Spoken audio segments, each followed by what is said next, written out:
দ্বিতীয় প্রশ্নটা হচ্ছে একটু কিছুটা ব্যক্তিগত, যেটা নিয়ে আসলে সোশ্যাল মিডিয়ায় অনেক বেশি আলোচনা হয় এবং আপনিও হয়তো অনেকবার উত্তর দিয়েছেন। তারপরও আমি সবার পক্ষ থেকে প্রশ্নটা করতে চাই। অনেকেই বলেন যে আপনি ৫ই আগস্টের আগে আসলে আপনার ঘরবাড়ি ছিল না, কিন্তু ৫ই আগস্টের পরে হঠাৎ করে আপনার ২-৩ তলা বাড়ি হয়ে গিয়েছে। এ ব্যাপারে আসলে আপনি আর কি আচ্ছা, বলতে চান? ৫ই আগস্টের আগে আমার ঘরবাড়ি ছিল না, মানে এটা যারা বলে মূর্খ এবং হচ্ছে গর্দভরাই বলে।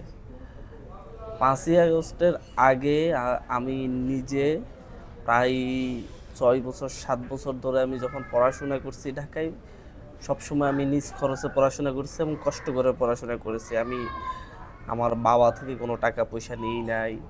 এগুলো নিয়ে আমি কথা বলেছি। আমাদের ফ্যামিলি অনেক ক্ষেত্রে ক্রাইসিসে ভুগছিল, বাট আমাদের সবসময় আমাদের গ্রামের আমরা একটা মধ্য আয়ের ফ্যামিলি হিসেবেই ছিলাম।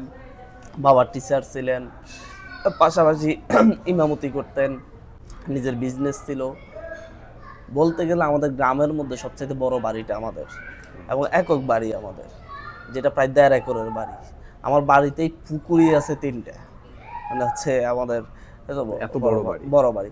বাট আমাদের ঘরটা দেয়া হয়নি, আমার বাবা দেন নাই। এটা টিনের ঘর, গ্রামের সবচেয়ে ভাঙ্গা ঘরটি আমাদের ছিল। এই কথাটা আমি বলছি, আসলে এটা আমাদের ছিল। ৫ তারিখের পরে, এর আগে আমার বাবা পেনশনের একটা অংশ পেয়েছিল, সেটা দিয়ে আমার বাবা হজ করছে, আমার মা হজ করছে। ৫ তারিখের পরে পেনশনের টাকা আবার আরও কিছু পেয়েছে, সেটা দিয়ে সাইড ওয়াল উপরে টিন, এখনো টিনের ঘরই, আচ্ছা, মানে অর্ধেক করছে আর অর্ধেক এখনো বাকি আছে। তার মানে তো ২-৩ তলা হচ্ছে হওয়ার কোনো সুযোগ নাই যেহেতু এখন আপনি এখানে বসেই সেখানে যদি হাতিয়াতে আপনার কোনো পরিচিত লোক থাকে, তাকে ফোন দিয়ে জিজ্ঞাসা করতে পারেন, বা আপনি বলতে পারেন গিয়ে একটু ওনাদের বাড়িটা আমাকে ভিডিও দেখাও। তো অলরেডি সোশ্যাল মিডিয়াতে সব জায়গায় আমার বাড়ির আছে। এটা হচ্ছে মানে সবচাইতে বড় উদাহরণ কিভাবে প্রপাগান্ডার শিকার আমরা হচ্ছি। আচ্ছা। যে বাড়ি নিয়ে বারবার এই ধরনের কথা বলাটাই সবচাইতে বড় প্রমাণ যে মিথ্যা প্রপাগান্ডা করে করে কিভাবে হচ্ছে আমাদেরকে ক্যারেক্টার অ্যাসাসিনেশন করা হচ্ছে। জি, জি, ধন্যবাদ। আপনি ক্লিয়ার করেছেন বিষয়টা।